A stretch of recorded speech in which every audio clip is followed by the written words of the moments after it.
Anda kembali bersama kami. Ini saking serunya ngobrolnya Pak Surta sama Mas Budiman, kita tetap ngobrol di saat lagi jeda. Jadi ada poin-poin yang perlu dikuatkan Mas Budiman kalau diberi kepercayaan. Itu kan kepercayaan 9 tahun. Panjang sekali nih masa jabatannya. Orang tentu khawatir, satu, potensi penyalahgunaannya mungkin saja lebih besar dari sekadar 6 tahun. Terus tadi terlepas dari berbagai hal positif, ada hal-hal negatif yang menurut Mas Budiman sudah terbaca dan sudah ada di kepala, sudah dikonsepkan untuk cara untuk mengantisipasi? Gitu ya, ini hasil diskusi, hasil temuan saya dengan kepala desa ya. Pertama begini, kepala desa ini strategis posisinya, ya. Dia adalah penjaga benteng terakhir Indonesia, sehingga namanya benteng itu harus stabil. Kedua, perlu ada peningkatan kapasitas maupun value, nilai-nilai kepala desa, nilai-nilai kebangsaan. Sehingga kayak dana sumber daya manusia desa itu nanti bisa dipakai untuk mendorong pelatihan-pelatihan semacam Lemhanas oleh desa, tapi dibiayai oleh SDM dan SDM desa.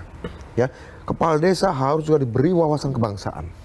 Mau mantan tukang parkir, mau mantan bekas di Flores, di ND ada kepala desa lulusan University of Florida, jadi kepala desa membangun desa wisata. University of Florida dari Amerika, ya itu ada. Jadi macam-macam. Nah, tapi kan harus bukan distandarkan, tapi mereka harus sama-sama punya wawasan kebangsaan yang sama. Jadi perlu juga dana SDM desa untuk membiayai semacam pelatihan-pelatihan yang sifatnya seperti Lemhanas tapi khusus untuk kepala desa. Nah, kita pikirkan lah itu, ya harus ke arah sana. Siapa punya wawasan kebangsaan, keterampilan, termasuk juga untuk beasiswa bagi dana SDM desa untuk stunting dan untuk khusus ini semacam LPDP desa lah, dana pendidikan untuk desa, beasiswa untuk anak muda desa yang pintar-pintar kuliah sampai perguruan tinggi, mau dalam negeri mau luar negeri. Tetapi ingat, mereka harus balik lagi ke desa untuk bukan balik ke Indonesia saja, balik ke desa yang membiayai dia agar bangun BUMDes-nya, bangun lembaga risetnya, bangun pertaniannya, harus kayak gitu. Katakan itu nggak usah masuk undang-undang, masuk PP aja dulu. Itu karena penting. itu sangat teknis sebenarnya ya. Iya, Kebayang kalau itu benar-benar terjadi, setidaknya kesenjangan sosial bahwa tidak ada orang punya skill ini di daerah ini, ada ketertinggalan di timur Indonesia atau di barat Indonesia itu mungkin bisa gapnya bisa dipertipis lagi menurut Anda tadi Mas Budiman. Pak Surta, jadi kalau memang seperti apa yang digambarkan sama Mas Budiman itu dilakukan, dari bayangan Anda punya 9 tahun tadi, penguatan secara SDM itu juga dilakukan, bisa jalan nggak? Bisa jadi tumpuan harapan nggak? Tadi ini justru garda terdepan ya justru ya kepala-kepala desa. Bisa nggak kami berharap kepada kepala-kepala desa? Sangat amat berharap saya. Jadi gini, tadi saya tambahkan nih, tadi bicara Pak Budiman mengenai masalah Lemhanas ya. Lemhanasnya desa ya? Iya, saya pernah keliling Bu. Saya akhirnya berpikir, loh kenapa yang dia lemhanaskan para pejabat tinggi negara saja? Padahal yang 24 jam di perbatasan antar negara itu sesungguhnya kepala desa. Makanya alhamdulillah Pak Budiman, saya sudah MOU dengan Lemhanas. Walaupun bentuknya taplai ya, saya berjuang, saya bilang ke depan, saya udah bilang ke Pak Mendagri, saya bilang Pak, sesungguhnya harus dilemhanaskan para kepala desa. Kenapa? Tadi yang harus diperkaya pengetahuan itu diantaranya. Dan wawasan kebangsaan. Iya, kepala desa. Yang kedua, saya sudah MOU dengan BPIV, Badan Kajian Pancasila. Karena ini kan juga hampir kurang memahami dan lupa nih masalah Pancasila kan. Dulu ada P4, Pedoman Penghayatan Penerapan Pancasila. Nah, saya bilang ini harus dikembalikan dan itu saya tekan, dan kedua lembaga ini saya udah MOU Bu. Oke. Abdesi maksudnya ya? Abdesi, MOU dengan, iya, kita udah MOU. ada organisasi lain. Ya, itu ada juga organisasi. Oke. Tadi ini nggak ada, jangan jadi keputusan organisasi, tapi harus jadi keputusan seluruh hukum, kepala desa wajib. Keputusan hukum sehingga dimasukkan materi muatannya ke dalam salah satunya revisi undang-undang desa. Sudah terhubung bersama kita karena tadi bicara soal tadi di awal saya bicara mengenai ini mekanisme pengisian jabatan sebenarnya selain masa jabatan. Sudah terhubung bersama kami ada pengamat politik Panggi Syarwi di bagian di paruh akhir obrolan malam. Mas Panggi, saya ingin mendengarkan perspektif Anda soal permintaan dari kepala desa dari 6 tahun mau 9 tahun. Tadi mungkin Anda sudah menyimak sejumlah hal yang menurut Mas Budiman ini menjadi alasan logis kenapa harus dari 6 tahun menjadi 9 tahun dan berbagai dampak positifnya. Mas Panggi? Ya, Pak Pristian. Ya, tentu saja kalau mencermati ya dari 6 sampai 9 tahun ini, pertama adalah tentu kalau kita punya mazhab dua, bisa berprasangka baik, bisa berprasangka yang kurang tepat gitu. Nah, kalau mazhab perspektif masyarakat bisa mencermati bahwa itu akan menambah pengalaman, jam terbang, tidak memulai dari nol lagi, orang-orang lama yang sudah punya prestasi.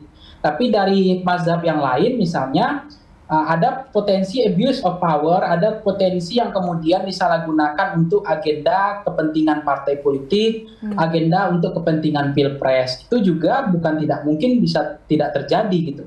Karena hasil survei Voxpol itu menunjukkan bahwa masyarakat itu juga kecenderungan lebih dari 38% itu juga bisa dipengaruhi oleh kepala desa, oleh RT, oleh RW, oleh kecamatan, oleh tokoh-tokoh masyarakat. Itu preferensi politiknya ikut berpengaruh terhadap pilihan mereka. Jadi yang kemudian kita katakan bahwa kepala desa itu adalah ujung tombak ya dari pemerintahan yang paling bawah, juga ada kecenderungan mereka juga bisa kemudian memobilisasi atau pengkondisian atau kemudian dalam tanda petik disalahgunakan untuk kepentingan yang lain. Nah, sehingga memang masyarakat, walaupun masyarakat kita juga banyak, Mbak Christian, kecenderungan mereka tidak mudah dipengaruhi oleh siapapun. Mereka punya preferensi politik sendiri, mereka tidak bisa dipengaruhi oleh keluarga, mereka tidak bisa dipengaruhi oleh tokoh masyarakat, mereka tidak bisa dipengaruhi oleh kepala desa, tapi banyak juga mereka sangat mudah dipengaruhi oleh kelompok-kelompok yang kemudian mereka bukan pemilih yang strong voters gitu, pemilih yang sebetulnya swing, itu sangat mudah dipengaruhi oleh kelompok-kelompok elit paling bawah pada perangkat pemerintahan paling bawah desa RT RW ini. Nah, ini yang kemudian kita curigai begitu. Yang kedua, Mbak Christian, begini, penyelenggaraan pemilu yang paling berkelas, yang paling berkualitas setelah 1955 menurut saya adalah era Ibu Megawati. Kenapa itu dianggap berkelas? Dia pemerintahan yang berkuasa, incumbent, tapi itu kalah. Itu menunjukkan bahwa infrastruktur maupun substruktur politik kita, pemilu kita, itu tidak bisa diintervensi oleh kekuatan manapun. Potensi abuse of power-nya kemungkinan itu tidak terlalu dalam gitu, untuk penetrasi terhadap pengkondisian perangkat-perangkat supra maupun infrastruktur politiknya. Nah, yang kedua adalah di era B.J. Habibie. B.J. Habibie itu adalah beliau, mohon maaf, mungkin Mas Budiman tahu itu, ditolak laporan pertanggungjawabannya sebagai presiden. Beliau tidak bisa lagi mencalonkan diri sebagai calon presiden karena ditolak oleh MPR, tetapi beliau menyiapkan pemilu yang betul-betul tidak bisa diintervensi, sangat jujur, sangat luber dan seterusnya. Dan itu faktanya pemilu yang menurut saya, pemilu yang disiapkan oleh B.J. Habibie adalah pemilu yang tidak ada intervensi dari perangkat manapun, termasuk disalahgunakan perangkat-perangkat infrastruktur maupun suprastruktur PNS, ASN, termasuk kepala daerah, termasuk ada potensi-potensi itu ada. Nah, yang ketiga, Mbak Christian, misalnya sekarang PJ penanggung jawab kepala daerah gitu.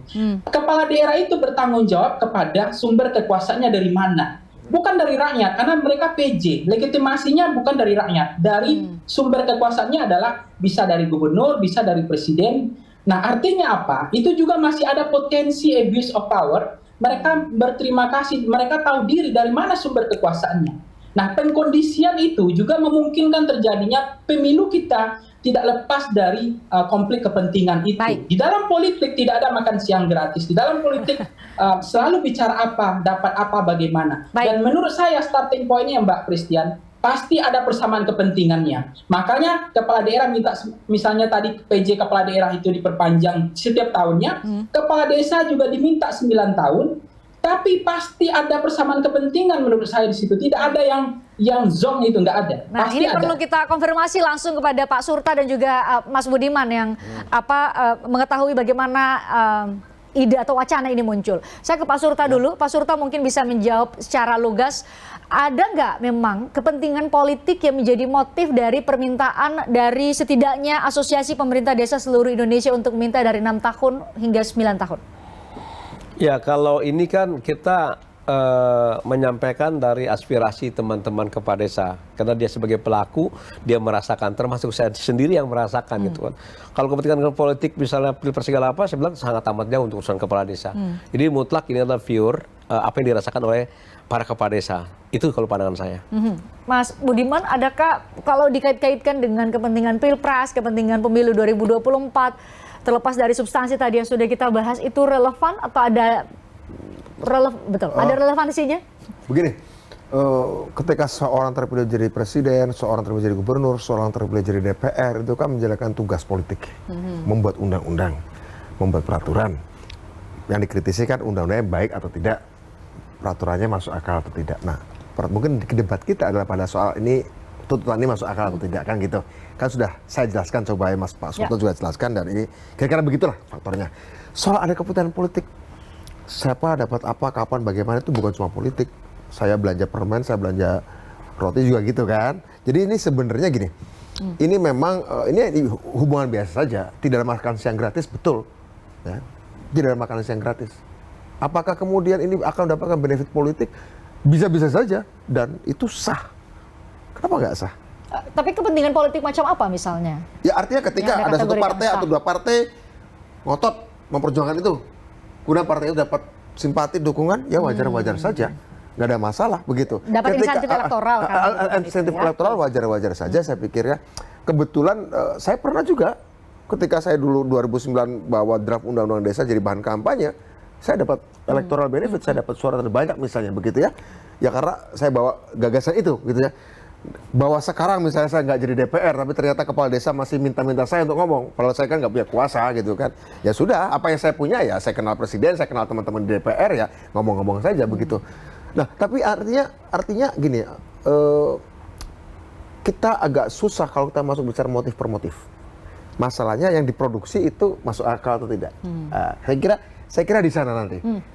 Ya makanya tadi di dua paruh awal sebelumnya saya coba bahas mengenai substansinya, mencoba untuk menimbang untung dan rugi dan seberapa besar sebenarnya kontribusi kepala-kepala desa saat ini untuk melihat bagaimana pengalaman empirik. Andai nih katakanlah setiap fraksi di DPR ingin dapat manfaat pemilu, dan untuk itu mereka berlomba-lomba memperjuangkan ini, itu baik atau enggak?